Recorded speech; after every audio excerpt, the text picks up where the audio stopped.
children of Israel trapped at the Red Sea by that mean old Pharaoh and his army. They had water all around them, that old Pharaoh at their back. Out of nowhere, God stepped in and put a highway just like that. Let me tell you, he's an on-time God. Hello, hello, hello, hello. Welcome to another episode of Distant Traumas.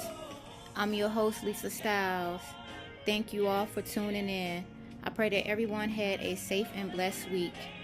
I hope everyone prayed. If not, take a second and pray, because prayer does changes things. Okay, let's get into it. So on today's episode, we are going to talk about force into toxicity. The definition of toxicity is the quality of being toxic or poisonous, the quality of being very harmful or unpleasant in a persuasive or insidious way. How many of you deal with toxicity in your life? I had to adapt living around snakes my whole entire life. And I just realized that everyone around me were snakes, because now I can sit back and look at the things that I've been through with those people, those family members, especially those ones that were supposed to be placed in my life to protect me. But those was the ones that caused me the most harm. And I was forced to be around my abusers. Yeah, I was forced to be around them. From my oldest brother touching me, from my cousins touching me, from my mom abusing me, from being raped, from being abused mentally and physically by my middle brother, being abused emotionally by my stepdad. And you know, my mom, she done all, physically, emotionally, spiritually, financially, all of the leads. She done them all. Even friendships. So I've dealt with toxic relationships to the point where I thought it was normal. And by me being forced to have to face my abusers, and you know, it was hard, because I'm like, why do I still have to deal with these people? Even when I got to an older age, I questioned that. And all I got back was, oh, you know, that's your mother. You only have one mother. That's your father. You only have one father. Those are your brothers. That's your family. So I put my feelings on the back burner, because I thought I was doing what was right. But it was really giving them the benefit of the doubt, and it was giving them a pass to continue to be the assholes that they were. And at what expense? The expense of my feelings and the expense of my mental health. And it caused emotional damage, physical damage, spiritual damage, financial damage. It caused all of that. And I'm at the age of 44, and I'm literally trying to heal, clean, protect my peace. And I'm trying to do all of that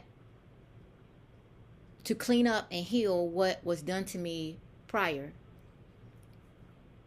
And, you know, my middle brother, he used to hide condoms under my rug so my mom could find them and beat me.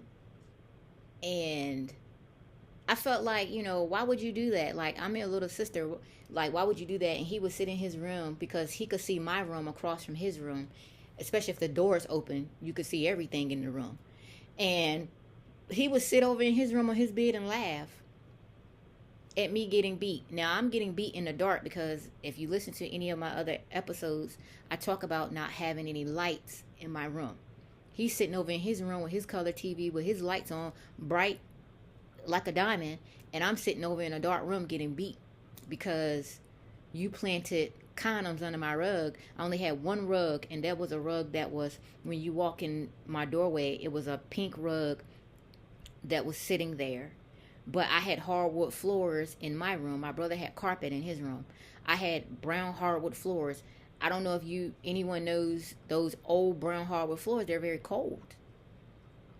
That's what I had in my room.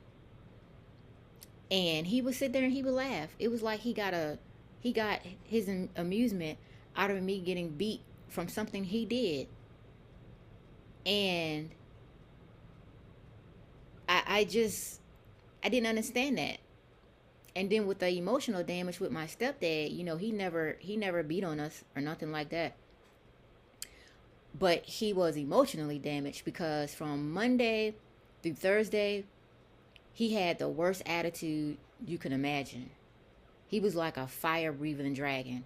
He would stay in the room with his green robe on and his slippers, sit up on the bed with his legs crossed, watch TV. If my mom was the cook, that's the only time he would come out the room, or to go to the bathroom. He would come out, fix his plate, go back in the room, watch TV. You ask him a question, and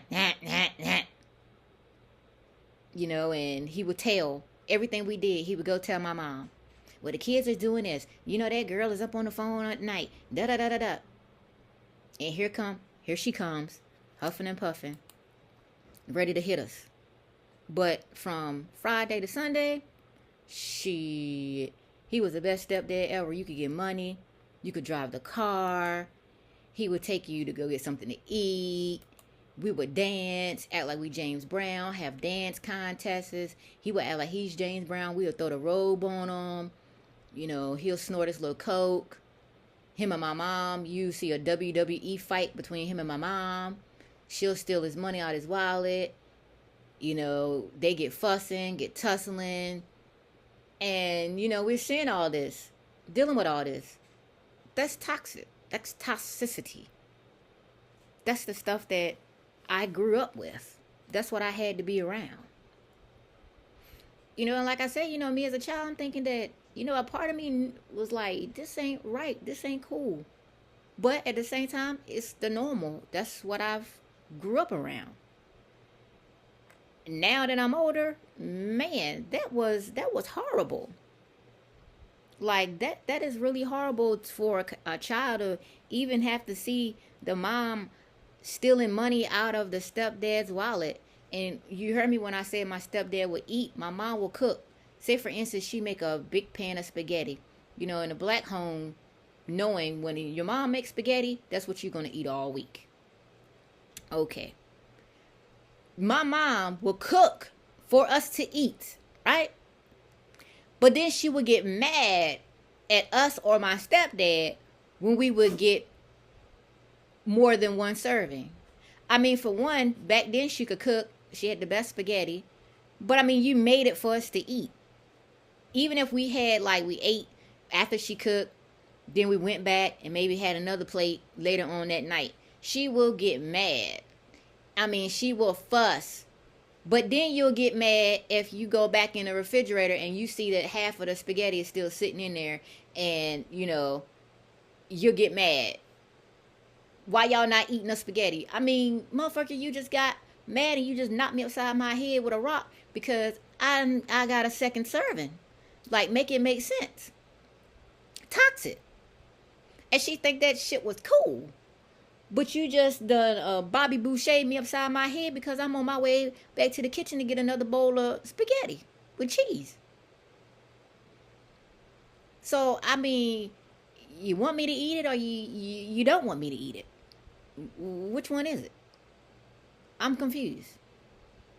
Then my oldest brother, fast forward when we got older, I ended up moving with him because I was going through a domestic violence situation with my first husband. He tried to kill me twice. Crazy. He would climb up in a tree, act like he's Spider-Man.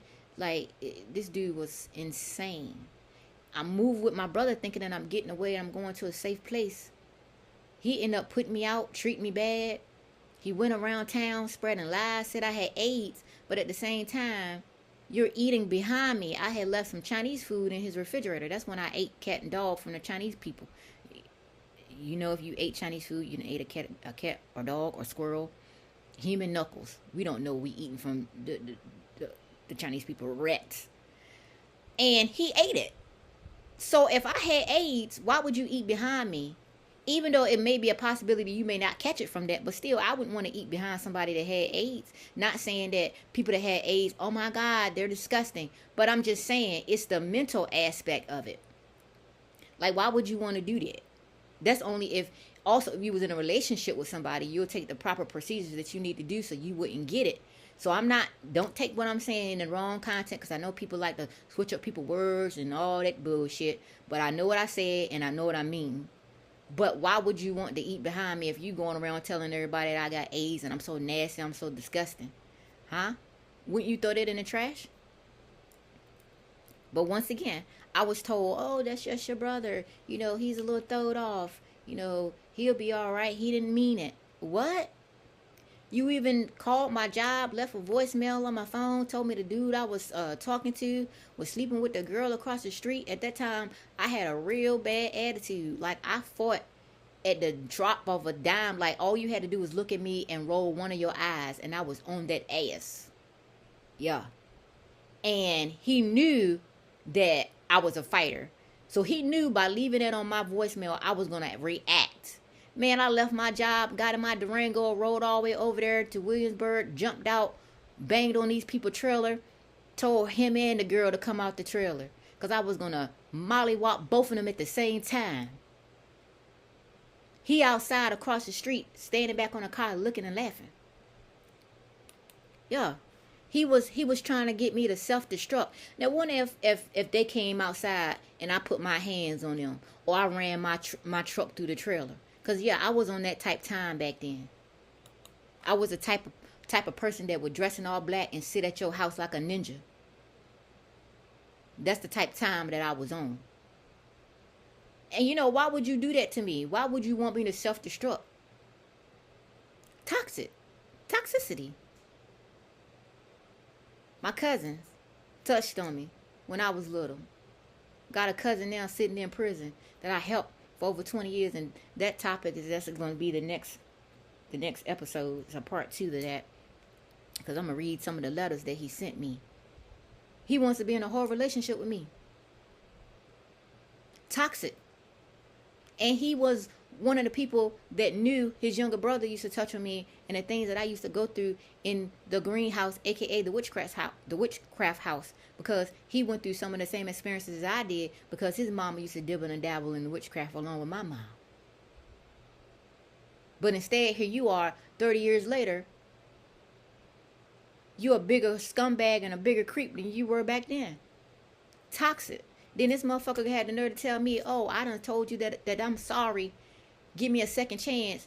We family. So you was raised just like I was to move on and brush stuff under the rug. And no matter what somebody do to you, you move on and as if it never happened. So we was all raised the same way. So he know how I was brung up. And he know that I still was dealing with the people that caused pain to me. Because he put it in a bunch of the letters. Oh, you forgave your mom, you forgave your brothers. Why you can't forgive me? Because before I went down this spiritual journey and healing journey, I probably would have let him back in by now. Because guess what? That's the behavior that I was used to. And I was told to stand behind your family no matter what they did. Fuck that. I ain't doing that no more. Nah, you do not get a pass to go past jail, go past hell, go. No. You just keep going. You just keep past, go straight past hell. Keep going. Yeah. I'm no longer accepting that type of behavior. No, sir. I'm going to hold you accountable for your bullshit no matter who you are. If you being toxic, I don't want no parts of it. I don't want to be around it. I don't want to hear it. I don't even want to smell it. Like, stay away from me. I don't have time for that. Because that's draining. even a situation with my mom, when my mom turned my son against me, and I was battling a situation with my son's father because he wanted to be a Disney World father. He didn't be around. My son wasn't a priority, but he would get mad at me for things that he wasn't doing. Like, what the fuck? My mom, my son's father gave my mom a credit card behind my back, and at that time I was in college, and I was on food stamps, and I would send my food stamp card home so my mom could get food for my son and her. My mom was getting food for my son, her, the dog, the birds, the cats, the neighborhood people, the people up the street, my brother. She was supplying food for every fucking body but the people that she's supposed to be supplying food for. And I was sending money home to my mom. I was barely working. I had a security job, and I was getting SSI from my son's father because where he got discharged from the military. So, and I'm trying to pay my bills to stay afloat and trying to pay this for college with nothing. I'm trying to pay for all this stuff with nothing. I ain't even had two wooden nickels to smush together with a smush fly in the middle. I mean, I didn't have nothing. And if it wasn't for the food stamps, I wouldn't have no money extra to eat. And she had a whole credit card behind my back. And the only way I knew about the credit card is because when we was about to go to court, she then told about the credit card because she knew that it was going to come out in court. When I found out about it, I was pissed. She going to told me I was tripping. One time, my car was already got impounded because I had let one of my exes drive my car thinking that he was going to go visit his cousins. He went and was visiting a girl in Delaware. Went through one of the tolls, didn't pay the tolls. That shit came back on me. The cop pulled me over. My registration, all that was suspended, and I didn't even fucking know it. They impounded my car, all because of that shit. I'm going through a situation now with my car, with my license and everything. Was $4,000 or $5,000 in the hole trying to get my stuff together. You know what my brother did? My brother then took my car and was joyriding with my car. My mom gave my brother the keys because I got the car out of the impound, and I didn't have the money to get it towed back to the state that I was living in. So my mom was closest, and I asked her could I leave my car there until I came down to get it towed. Not thinking that she was going to do that, but at the end of the day, I should have had better sense because I knew who I was dealing with. But I tried, like I said, to give them the benefit of the doubt. My brother took my car, got pulled over by the police because I had tint on my windows, got my car impounded. My mom gonna tell me I'm tripping. There's no need for me to get mad. Why did I leave my keys there with her anyway, knowing my brother was gonna drive my car? Bitch, what? Excuse me?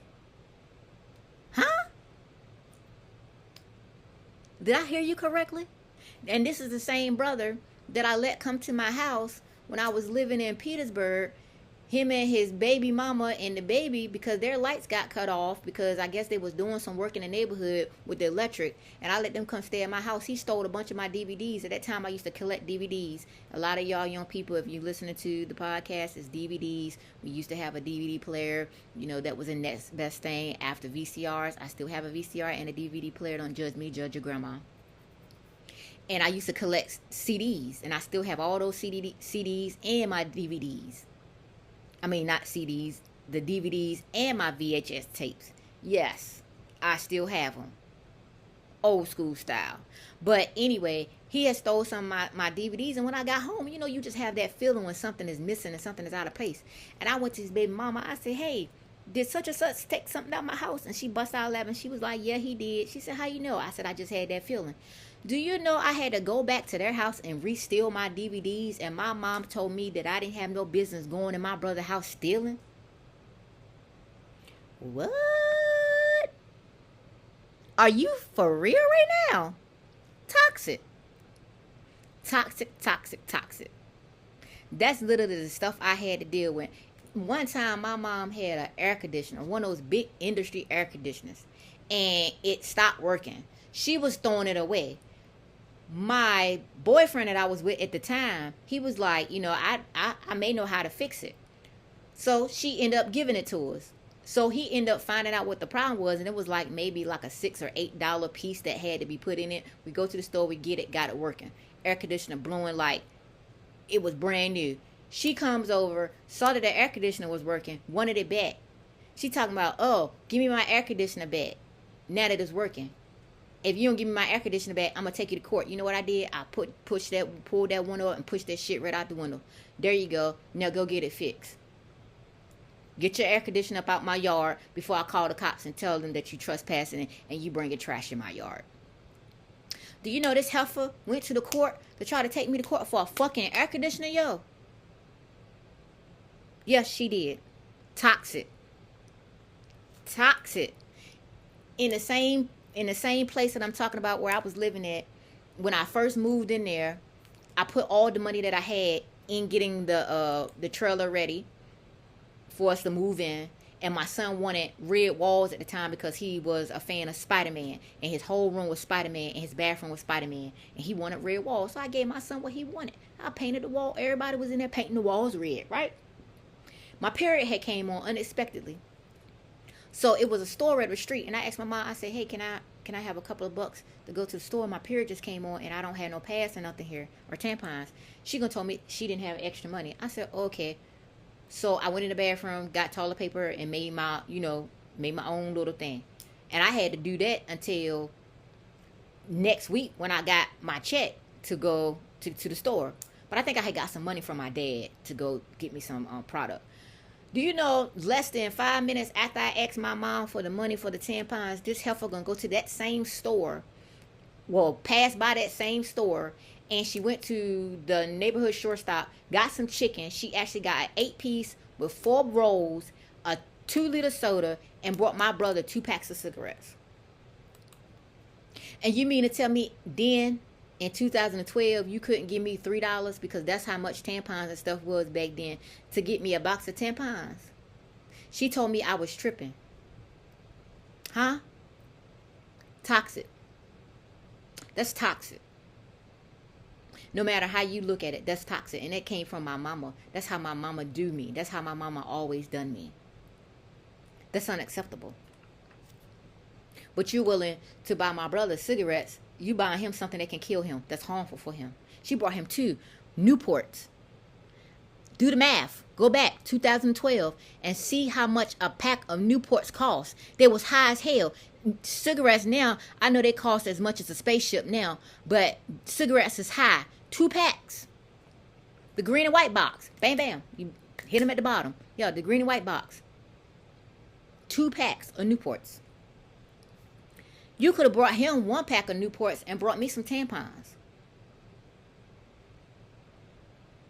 Yeah. Toxic. But that's what I had to grow up with. Friendships, toxic.